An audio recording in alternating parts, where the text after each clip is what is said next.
Hi Simone, thank you for being the architecture man for this conference. Okay, jokes apart, you have been in charge of this workshop on architecture. Now you run what I would call a very successful panel on discussing the architectures for 5G.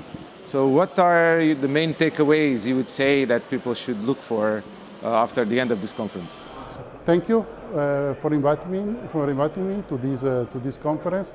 So we had two very good events where we discussed about 5G architecture and in particular what are the challenges that we need in 5G to address from the architectural perspective to enable the new use cases that are expected to be supported by a 5G solution.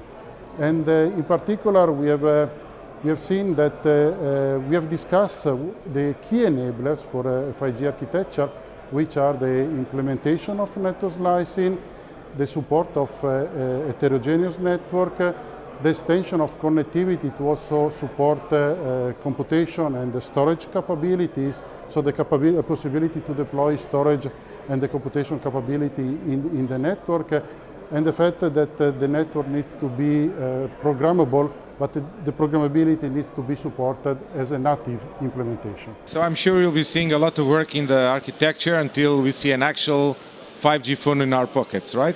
Do you have a time plan for these? Yes, so we just released the first white paper on the 5G architecture. So it was launched at the end of May in the first global 5G event.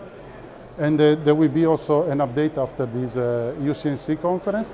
We have in that white paper identified what are the challenges that we want to address in the 5GP project during the next year. And we expect in 1 year to get with a solution to most of